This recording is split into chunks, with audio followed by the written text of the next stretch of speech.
A tradição Jonanzalu, ela deu importante ênfase ao Tantra Kala Chakra, que é um sistema altamente complexo e avançado, né, que sintetiza todo o budismo Vajrayana, sintetiza a filosofia Mahayana e outras escolas indianas não budistas também. Vishnu vai aparecer, Lakshmi vai aparecer, Indra vai aparecer. Então, termos da escola Sankhya, termos da Vedanta vão aparecer no Kala Chakra. Então a gente vê também até, digamos assim, um retorno daquele Dharma pré-Buda, pré-Siddhartha, incluso aqui no Kala Chakra, no Kala Chakra Tantra. E outras escolas, então, e vai ter elementos de cosmologia, cosmogonia, a gênese do cosmos externo, o macrocosmo, e o funcionamento do cosmos interno, o microcosmo. Ele vai falar de cosmogonia, que é uma coisa que, em geral, os tantras não trabalham. E é uma coisa que se fala muito, né? O budismo não fala de cosmogonia. O Kalachakra Tantra vai falar de cosmogonia. Vai falar de eras, aquelas profecias, algumas das quais a gente viu aqui. As eras humanas, as yugas, até a vinda do Kalki Avatara, né? Que vai dispersar os inimigos e vai então salvar o Dharma no final. Ou melhor, vai girar a roda do Dharma no final. Então, essas profecias a gente vê no Kalachakra, ele é bastante profético, né? Fala sobre a morte do budismo, como a gente entende, e o que virá depois, a partir da vinda do Kalki Avatar. Ele até dá uma data para isso, só que eu não vou colocar essa data aqui, até porque não se sabe se essa data é simbólica ou não, e não tá próxima, não é nesse século, nem no próximo. Vai demorar. Se for a data literal, vai demorar um pouquinho aí. Vai demorar alguns séculos. Então a humanidade que segure, que aperte os cintos.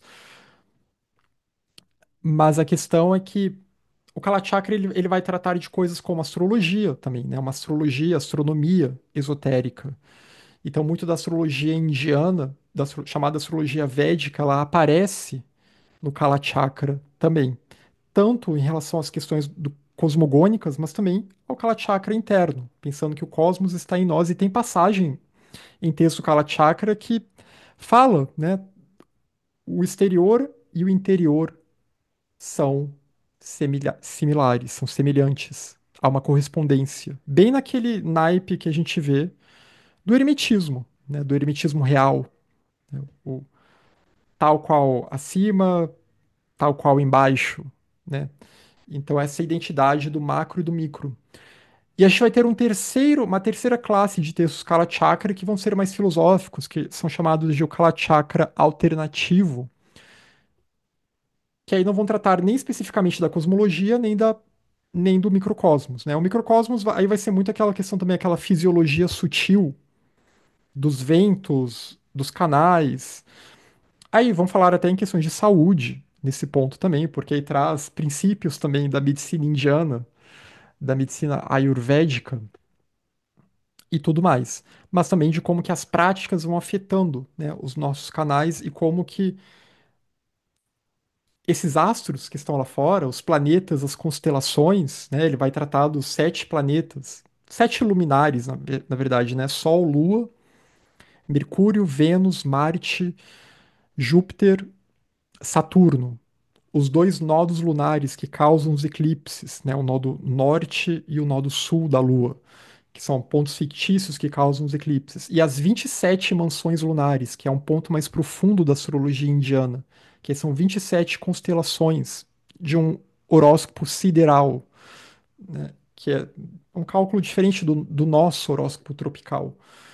Então, como que tudo isso existe dentro de nós e como que cada movimento do nosso corpo sutil está relacionado com esse movimento estelar também.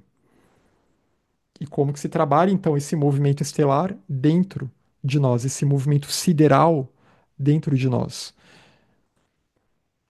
O termo Kala Chakra, ele significa a roda do tempo, né? Kala significa tempo, chakra, roda, o círculo, né? O círculo do tempo.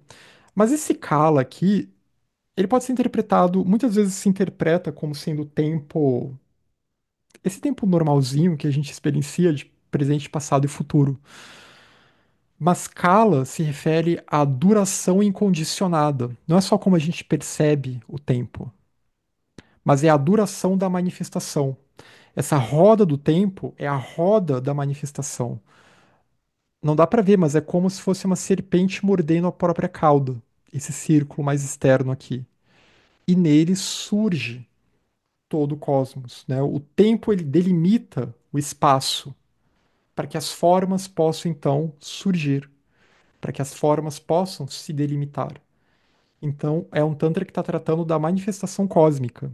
E a cosmogonia Kalachakra, ela vai falar dos períodos, o surgimento de um sistema de mundo, o surgimento de um universo, de universos, e a morte, enquanto um universo pode estar morrendo, outro pode estar nascendo.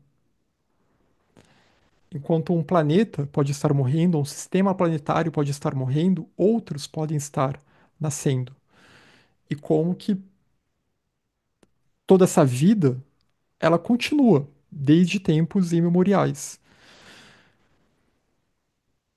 E o texto Kalachakra, raiz, ele teria sido dado a um regente do Dharma, a Suchandra. Suchandra que é o rei de um reino. Qual é o reino de Suchandra? Fica a pergunta. Em que reino que ele morava? Ele era rei de onde? Shambhala? Ele era o rei de Shambhala. Então, e o que que é Shambhala? Aí vem a outra questão. Então, o texto raiz, ele foi dado a esse rei. E o texto sintético depois ele surge séculos depois, né? Que aí vai ser organizado por esse personagem posterior chamado de Manju Yashas. Manju aqui é é uma abreviação de Manjushri Yashas, né? Uma homenagem a Manjushri, aspecto sabedoria da mente de um Buda. E o texto raiz ele teria cinco divisões: a cosmologia, que é o Kalachakra externo; a relação corpo-mente, que é o Kalachakra interno; os ritos e iniciações, né? E aí tudo já faz parte do chamado Kalachakra alternativo, que aí vão ter os ritos, as iniciações, né? Como conceder esses ritos, como fazer os ritos, como dar as iniciações, como receber as iniciações, como se preparar. As práticas, né? Uma vez que a pessoa recebeu as iniciações, agora como que ela vai praticar esse tantra? Quais os mantras, a forma de praticar, de visualizar as deidades e tudo mais. E os textos de sabedoria, os textos de Jnana, que são os textos então que vão ser textos mais filosóficos. Possivelmente, a voz do silêncio, ela se encaixa nesse quinto aqui. Ela é um texto de Jnana, dessa classe de textos, Kalachakra, segundo a pesquisa do David Regal. Então, o Dharmaraja Suchandra, o regente de Shambhala, ele teria recebido os ensinamentos diretamente do Buda Shakyamuni. E a partir daí, ele elaborou o texto raiz. O que é dito, e é claro que esse relato ele é mitológico, né? O que é dito é que Shambhala era esse reino que foi visitado pelo Buda, e então o Buda deu esse ensinamento a um rei, mas esse rei não é qualquer rei, ele é um Dharmaraja. O que é um Dharmaraja? É um regente do Dharma. Então não é qualquer, não é um reino normal. E nos textos se fala que Shambhala pode ser entendida em diferentes sentidos. Shambhala pode ser entendido como um reino físico, que pode ter existido. Um reino acessível, de uma forma não acessível para todos, mas que existiria. E que somente determinadas pessoas poderiam acessar esse reino. Somente iniciados poderiam acessar esse reino. Então ele pode ser entendido dessa forma. E tem até a gente que tenta localizá-lo. Eu não trouxe o mapa aqui hoje, né? Mas tenta colocar lá próximo da região da Caxemira, subindo um pouco, a região de Odiana, que pega parte entre o Paquistão e o Afeganistão, que era tudo budista naquela época. E então seria mais ou menos naquela região poderia haver esse reino secreto e oculto de Shambhala, que seria acessível somente aos poucos, né? Lá escondido nas montanhas.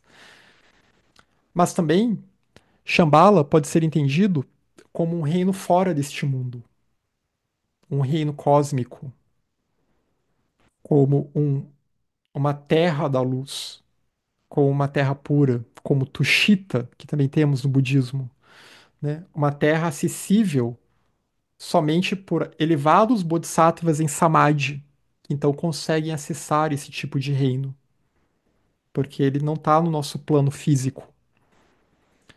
Mas também, Shambhala pode ser entendido como um estado de consciência, um estado iluminado de consciência, de pura bem-aventurança, de vazio e bem-aventurança, em união indissolúvel. Então há esses três entendimentos possíveis de Shambhala, porque tudo no Dharma vem em três. Posteriormente, esse Dharmaraja, então, ele recebe, né, o rei Suchandra, ele recebe o ensinamento. E aí há uma linhagem de sucessores, de mantenedores desse Tantra. E é claro que no Tantra, cada um, de acordo com o Tantra que a pessoa recebe, ela ganha um novo nome. É óbvio que Suchandra, ele estava entre os discípulos de Siddhartha Gautama, com outro nome. E todos esses personagens. Cada transmissão, cada iniciação, você recebe um nome referente àquela iniciação. Suchandra significa a lua auspiciosa, né? Chandra é lua. Então é a lua auspiciosa, seria o significado desse nome. Posteriormente, séculos depois, então, é que a gente já vai avançar bastante, né? Porque a gente está falando de um personagem que teria sido contemporâneo do Buda, que joga a gente lá para o século 6, e tem texto Kalachakra que joga o Buda para um período ainda anterior. E agora a gente vai para o século 1 AC, séculos depois. Século 1 AC, que é a época, em termos de Mahayana, que os Sutras Prajnaparamita estão se espalhando pela Índia. E é nesse período, então, que Manju Yashas, Manjushri Yashas, teria elaborado o Lagu Kalachakra, que seria a versão abreviada do Kalachakra Tantra. Para quem viu o vídeo da Yoga Vassista, né, tem o Yoga Vassista e tem o Lagu Yoga Vassista, que é a versão abreviada. Sempre que vocês verem esse termo Lagu em sânscrito, é uma versão abreviada ou condensada daquele texto. O grande problema do Kala Chakra é que o Kala Chakra raiz, ele sumiu. Ninguém tem acesso a ele. Em nenhuma biblioteca que se saiba das acessíveis. Talvez nas bibliotecas de Shambhala. Mas ele não está disponível. Só há o Lagu Kalachakra disponível e o seu comentário. Então esse Lagu Kalachakra, ele foi redigido, como vocês veem, séculos depois, né? Se a gente jogar a vida do Buda lá para 600 e pouco a 500 e tantos AC, o Buda tendo vivido 80 anos, AC. E aí volta agora para o século, quer dizer, avança para o século 1 AC, que já é quase o início da nossa era, quase o início da era cristã, né? Então, é aí que, nesse contexto que surge o Lagu Kalachakra. E posterior a Manjuyashas, um outro personagem, que é o continuador de Manjuyashas, na verdade, chamado Kalki Pundarika. Ele vai escrever um comentário ao Lagu Kalachakra, que é o Vimala Prabha, né? Prabha, em sânscrito, é luz. Vimala, a luz imaculada. E é o único comentário ao Kalachakra Tantra, o único comentário completo, né, que realmente vai lá, pega o Tantra e comenta de fato esse Tantra. Digamos, seria o único comentário oficial, o único comentário autorizado do Kalachakra Tantra. Que é também uma coisa muito distintiva, porque outros Tantras budistas, eles têm muitos comentários.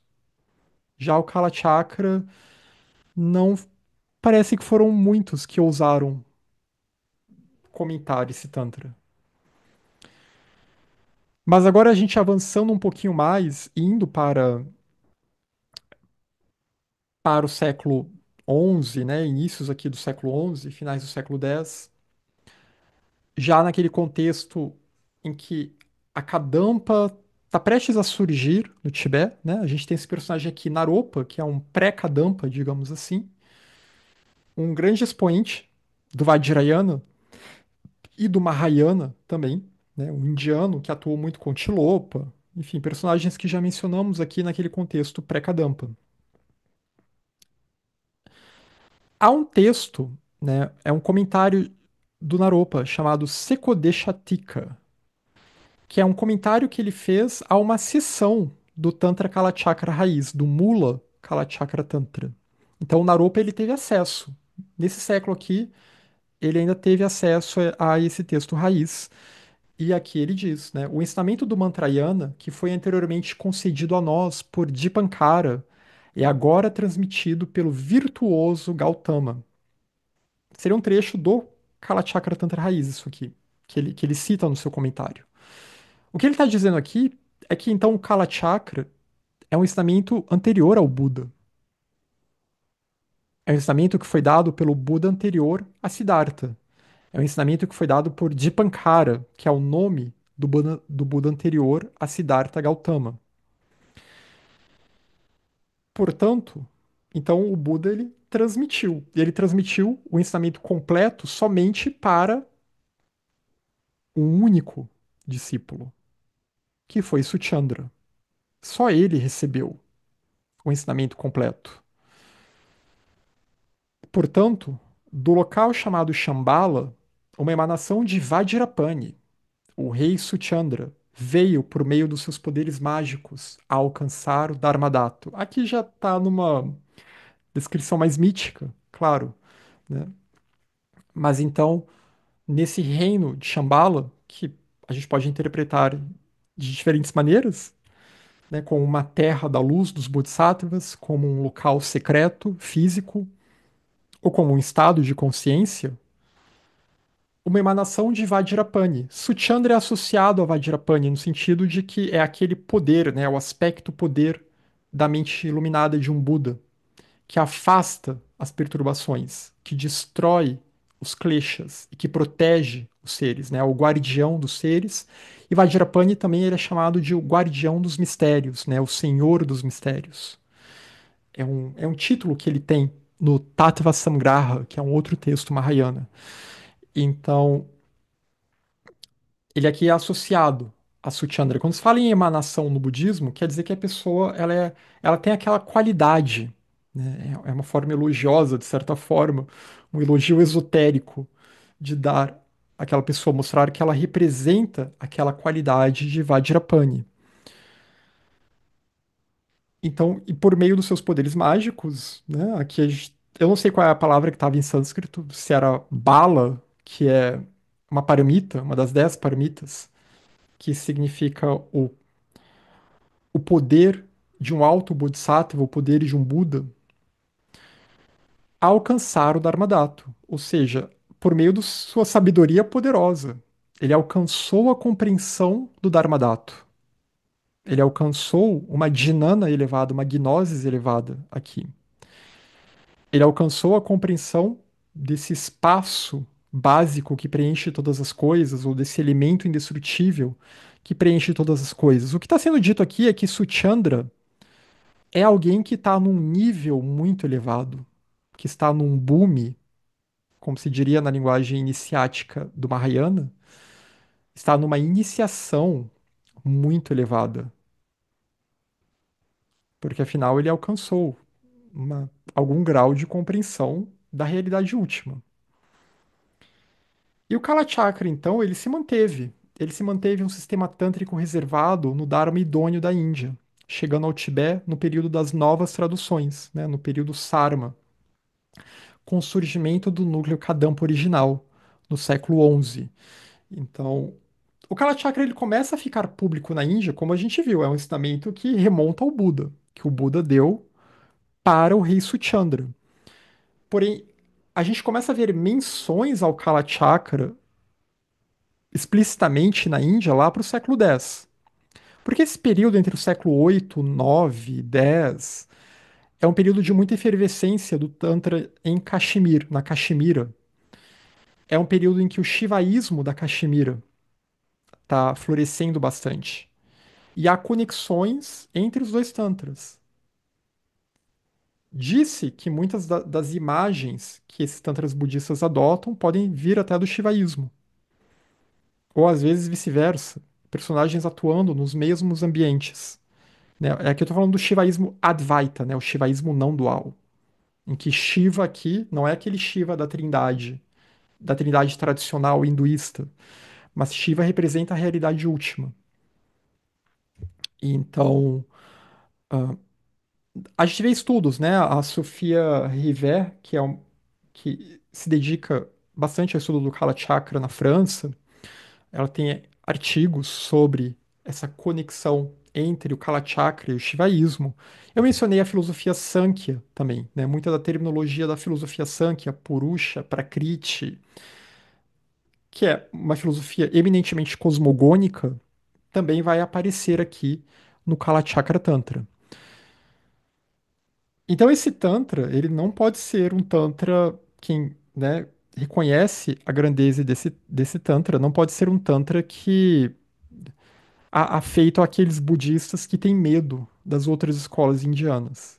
Até porque é um ensinamento anterior ao budismo, né, um ensinamento anterior ao Buda. Então ele se manteve esse sistema reservado, mas no século X a gente já começa a ver aqui e ali menções a esse tantra mais públicas.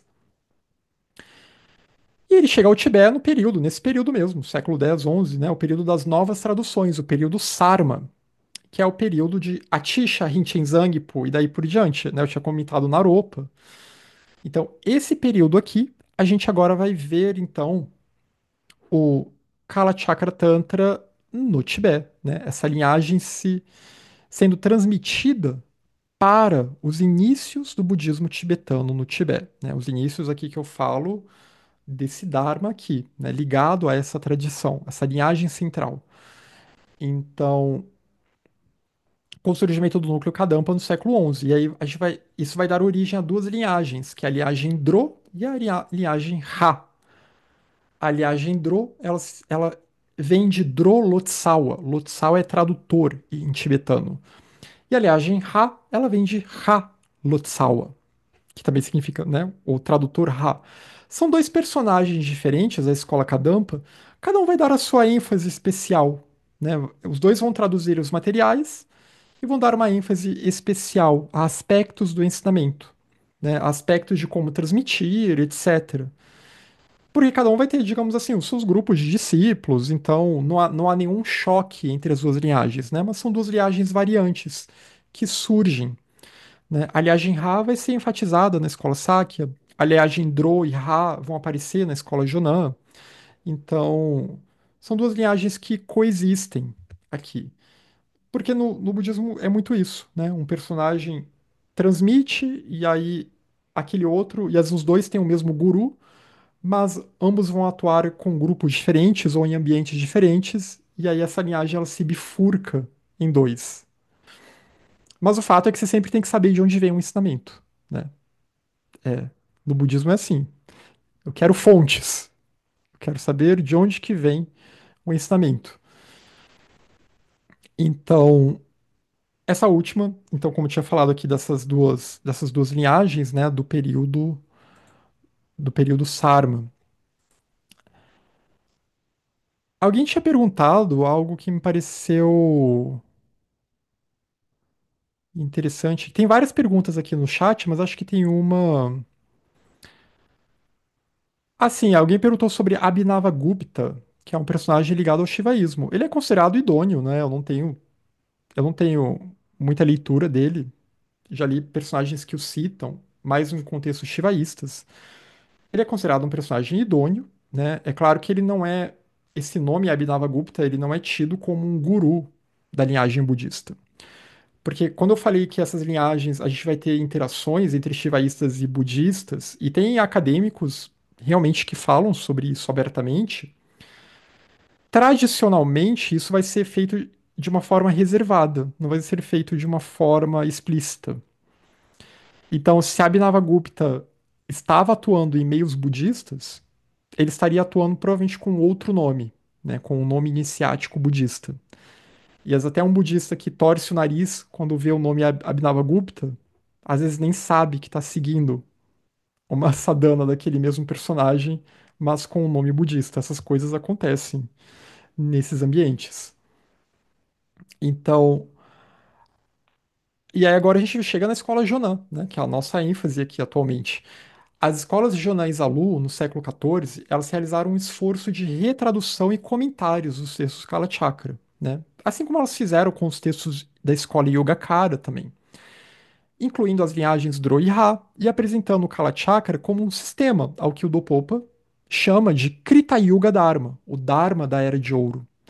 O Kalachakra Tantra, na sua totalidade, o Kalachakra idôneo, ele representaria esse Dharma da Era de Ouro. Assim como os demais ensinamentos da tradição Jonan-Zalu, o sistema Kalachakra ele estaria em consonância com a visão Shinton. Na verdade, ele seria uma das bases dessa visão.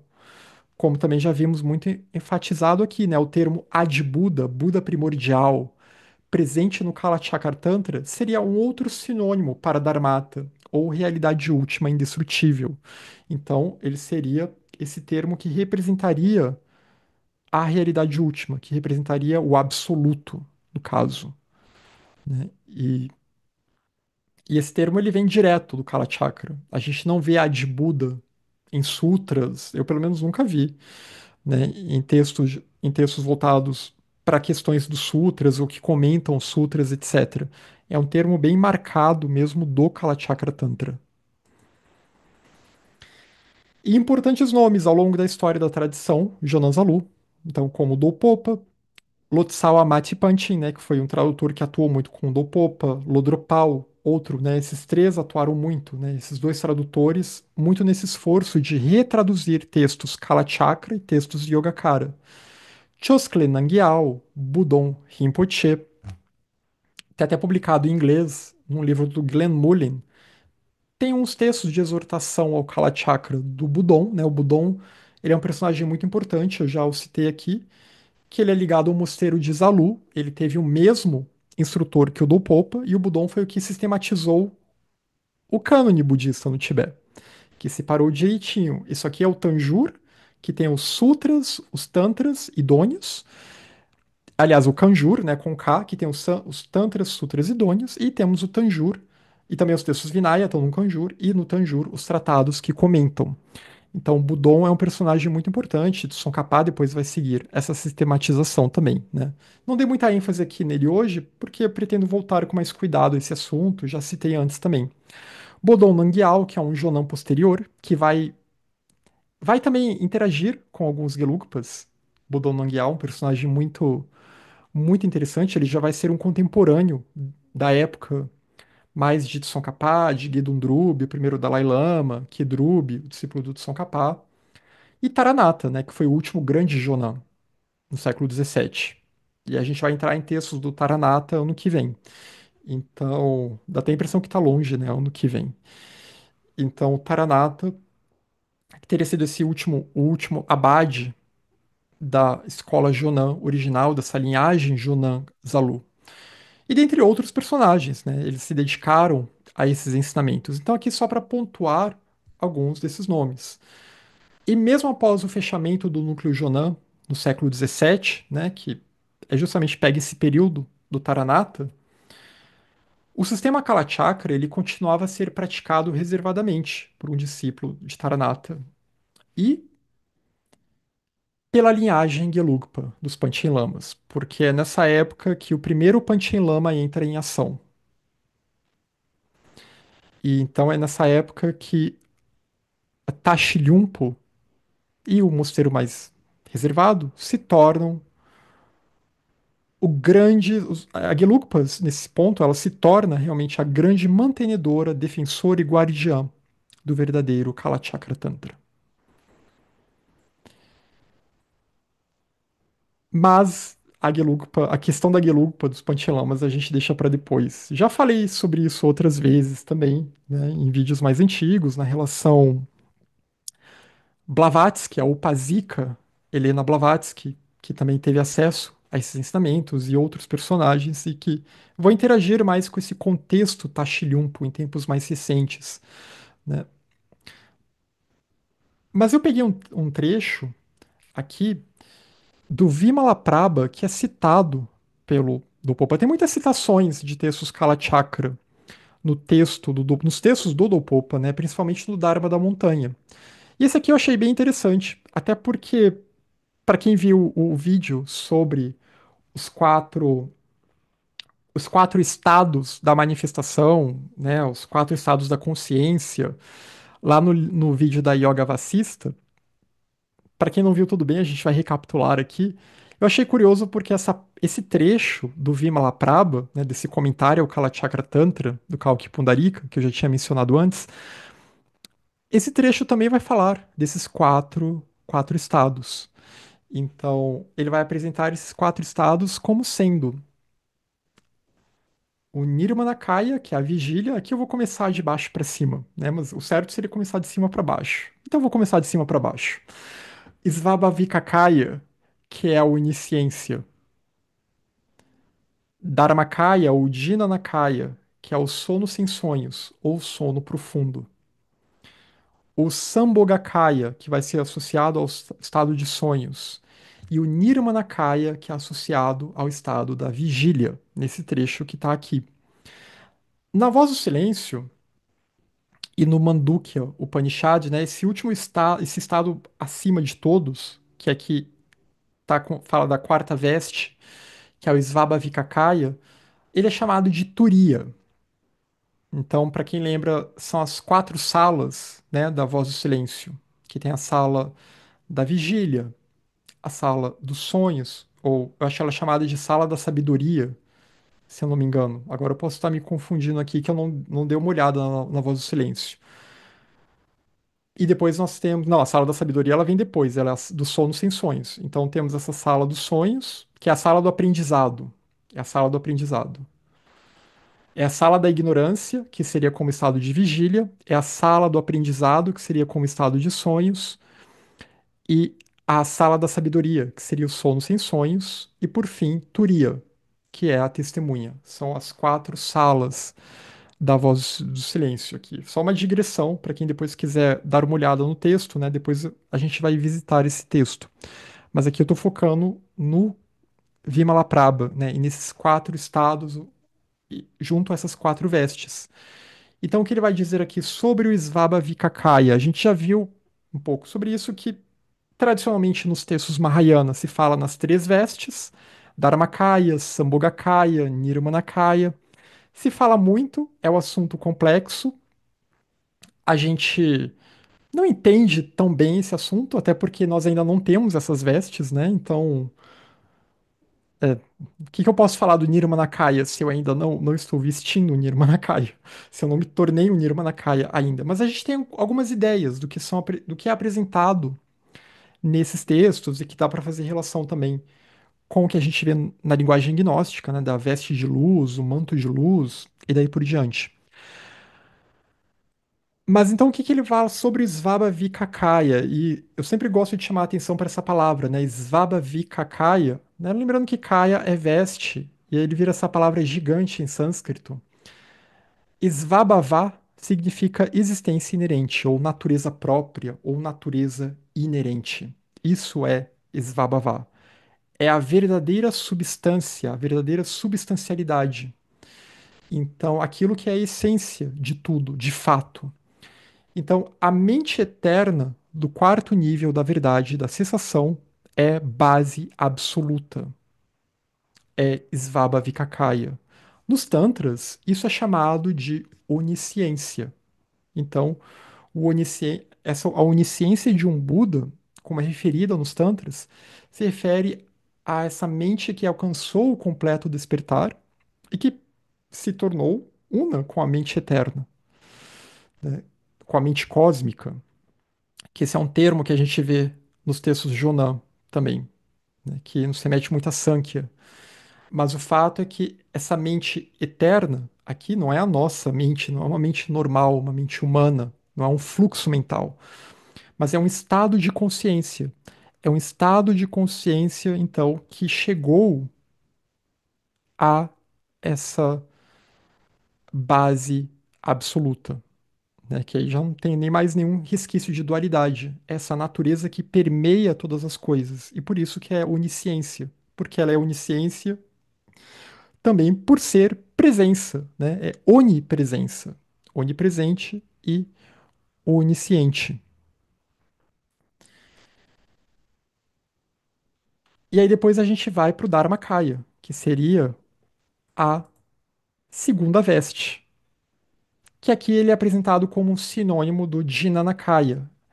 E aqui no texto ele aí sim ele já entra nessa linguagem mais próxima do que a gente viu lá no Yoga Vasista, o que está no Mandukya, o Upanishad também, né? E que tem inclusive no livro Atma Yoga, do professor Alberto Brum, né? Fala sobre esses estados no contexto da Vedanta. A mente real é primordialmente livre dos atributos do sono sem sonhos habitual. A mente real que ele quer dizer aqui é a mente desperta. Ela não é afligida pelo estado de sonho sem sonhos de uma mente normal, porque o que é o nosso estado normal de sono sem sonhos? É aquele estado em que eu simplesmente dormi, apaguei, acordei e não lembro dos meus sonhos, né? Um estado de sono profundo. Mas aqui ele não está falando disso, em que a mente é só tomada pela escuridão. Aqui, o que ele fala trata-se do sono profundo da cessação, o Dharmakaya. A cessação do sofrimento. Ele está aqui no contexto das quatro nobres verdades, e o que ele está fazendo nesse texto também é dizer que cada um desses quatro estados e quatro vestes se refere a quatro níveis da verdade da cessação, da terceira nobre verdade, que é a cessação do sofrimento, que é o desvelar da natureza Buda, né? Os Tathagata Garbha Sutras falam isso. A verdade da cessação é o Tathagata Garbha, é a natureza Buda indestrutível. Então, quanto mais a pessoa se aprofunda nesse desvelamento dessa natureza divina, mais então há uma relação com esses diferentes kayas, porque eles são essa natureza divina, eles vêm dessa natureza divina, né? Eles são a natureza própria das coisas, a natureza última, Svabhavikakaya, que num nível de sabedoria é chamado de Jnanakaya ou de Dharmakaya, que é essa sabedoria inata. É esse sono profundo da cessação que é primordialmente livre, porque Jnana já está presente em nós. Primordialmente livre, é uma sabedoria inata, mas que ela precisa ser desvelada. Essa sabedoria do todo, essa sabedoria da unidade, essa sabedoria do Dharmakaya, né? O Dharmakaya é complicado de traduzir, às vezes se traduz como a veste da verdade, né? Mas aí uma verdade com V maiúsculo bem categórico, né? Mas a veste da realidade última, Dharmakaya, Svabhavikakaya, Jnanakaya, todos acabam sendo meio muito próximos entre si.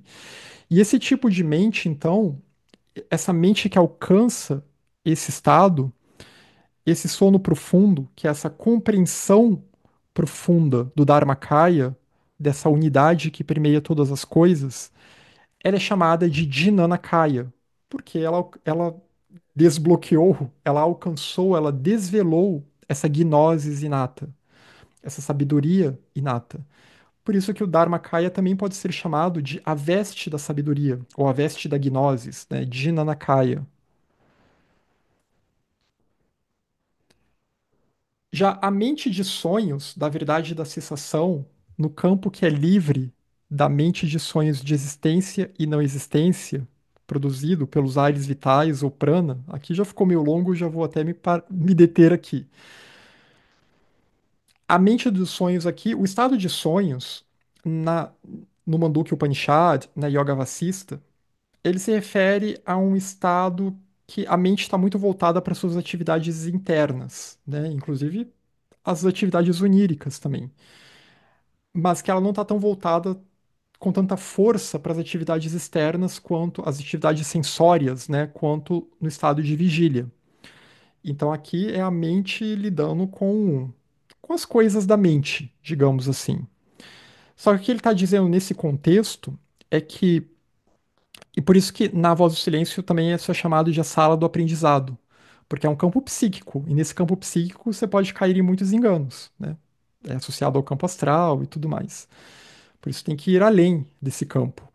Mas a mente de sonhos aqui de que ele fala, nesse sentido, é quando a pessoa já alcançou um estado em que ela percebe a manifestação de formas sutilíssimas, que não são só essas formas normais que aparecem à mente, que você identifica como existência e não existência, e você se apega a elas, nesse jogo dual, né? Isso existe, isso não existe, mas vai além desse dualismo, porque é uma terceira categoria, é algo que está além dessas definições de existência e não existência.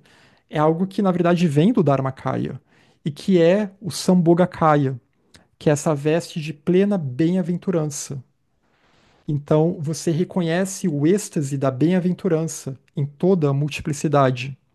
Essa é a mente dos sonhos, no- associada ao estado de cessação do sofrimento, né? Quando o sofrimento cessa, quando o samsara cessa, melhor dizendo. A gente tem sempre que lembrar que quando ele está falando de cessação do sofrimento, é cessação do samsara, né? Pensando no samsara como uma condição mental. Nos tantras, então, isso é chamado de que o olho do sol que traz o dia. Então é como um olho do sol, é como a luz do sol que ilumina as coisas e você vê tudo iluminado por essa luz. Você vê tudo sendo banhado por essa luz.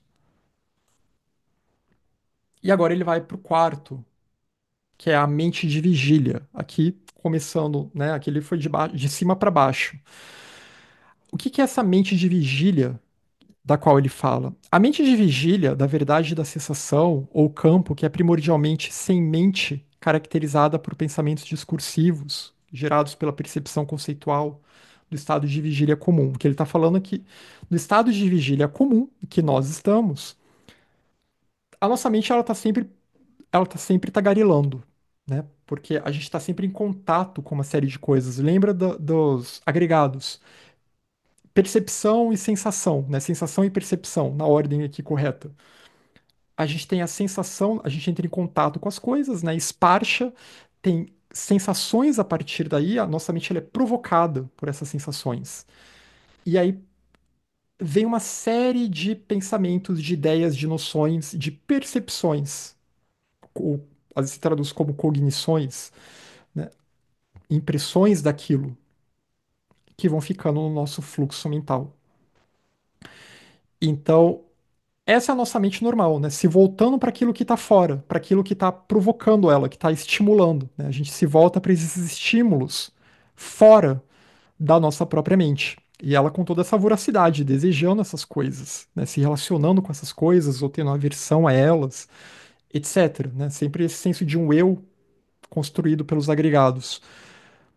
E manas aqui tem um papel importante, a nossa mente pensante, a nossa mente lógico-racional, porque Manas está sendo afetada pelo poder das perturbações, né? Manovidinana, como se fala na linguagem Jonan, na linguagem Yogacara, em que Manas ela está sendo afetada pelos nossos outros sentidos, né? O tato, a vista, o olfato, o paladar, a audição.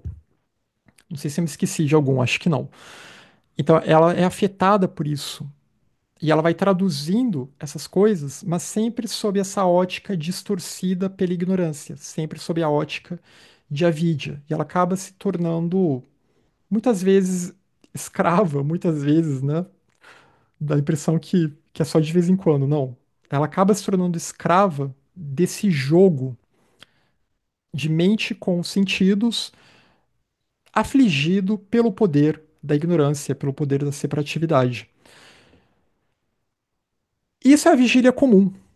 Mas o que ele está dizendo é que o Nirmanakaya é uma mente que ela está em vigília, mas é a vigília que passou pela cessação do sofrimento, que se libertou do samsara. É a vigília que passou pela verdade da cessação. Então, Mano Vidinana aqui não está funcionando.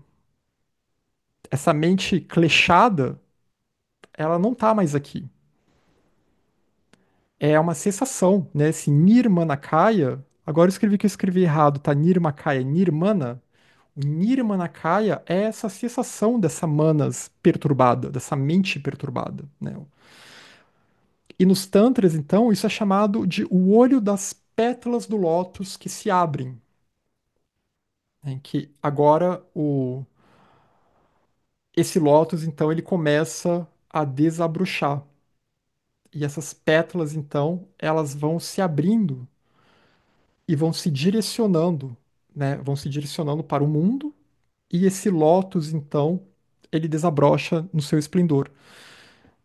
E o Nirmanakaya, ele é alguém que continua atuando no mundo. Toda a ideia do Mahayana é você se libertar e continuar a atuar no mundo. Então, os bodhisattvas, e como eu falei, tem Tantra voltado para a construção do Nirmanakaya, né, como Guhya Samadhi. Toda a ideia do Mahayana é justamente buscar se tornar um Nirmanakaya, é ter essa veste de luz e poder atuar com ela em planos mais sutis, claro. Né? Num plano físico vai ter que, nesse plano mais denso, também vai ter que reencarnar, quer dizer, que renascer num corpo físico normal também, né? Numa forma mais grosseira, mas também vai conseguir acessar, usar esse Nirmanakaya, porque é uma mente que ela não está mais tão perturbada. É uma mente que opera de uma forma diferente da nossa, no estado de vigília. Ela não tem mais essa mesma perturbação dos kleshas. Então, ela tem um controle sobre os cinco sentidos que nós não temos, porque ela conseguiu recolher os seus cinco sentidos e controlá-los. Ela passou por pratyahara de uma forma adequada, né? Desse recolhimento dos cinco sentidos, que é uma yoga kalachakra. Hoje eu não pontuei aqui as 6 yogas Kalachakra, né? Já falei sobre isso outras vezes e a gente vai revisitar, porque hoje eu já sabia que o tempo ia ser corrido, e aí depois a gente pode até revisitar esse, esse tema. Como que o Kalachakra ele tem em si a base de toda essa visão Jonan, né? De Adi Buda, a realidade última, o vazio de outro, o Svabhavikakaya, que é essa natureza própria, que reveste todo o cosmos, né? Que é a natureza intrínseca de tudo, e que também é chamado de Sahajakaya, ou a veste inata, e como ele se manifesta, como Dharmakaya, e do Dharmakaya vem o Sambhogakaya e o Nirmanakaya. Então, esse é um assunto complexo, mas acho que sempre vale a pena a gente tentar ter um mínimo de aproximação desse assunto aqui, porque de pouco em pouco a gente acaba entendendo um pouquinho mais.